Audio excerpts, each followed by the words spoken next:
Icon star Allu Arjun నటించిన pan India చిత్రం 'పుష్ప-2 the rule' వసూళ్ల పరంగా సరికొత్త రికార్డులను సృష్టిస్తోంది.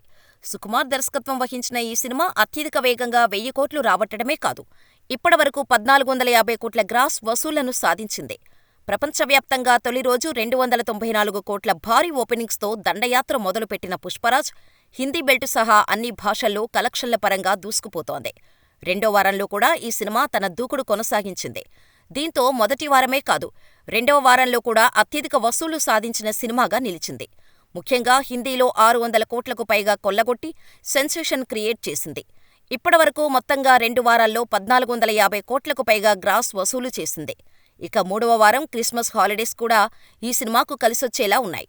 ఇదిలా ఉంటే ఓవైపు పుష్పరాజ్ థియేటర్లో ఊచకోత కోస్తుంటే, మరోవైపు ఓటీటీ లవర్స్ మాత్రం ఈ సినిమా ఓటీటీ డేట్ కోసం ఎదురుచూస్తున్నారు. ఈ నేపథ్యంలో పుష్ప-2 ఓటీటీ డేట్ ఇదేనంటూ సోషల్ మీడియాలో వైరల్ అవుతోంది. పుష్ప-2 మూవీ డిజిటల్ రైట్స్ ను దిగ్గజ OTT platform Netflix record breaking ధరకు సొంతం చేసుకుంది. డిసెంబర్ 5న థియేటర్లోకి వచ్చిన ఈ సినిమా ఓటీటీ డీల్ ప్రకారం సంక్రాంతి కానుకగా డిజిటల్ స్ట్రీమింగుకు వచ్చే ఛాన్స్ ఉందని అన్నారు. కానీ 2025 జనవరి 9 నుంచి నెట్ఫ్లిక్స్ స్ట్రీమింగ్ చేయబోతోందని తెలుస్తోంది. త్వరలోనే దీనిపై అధికారిక ప్రకటన వచ్చే అవకాశం ఉందంటున్నారు.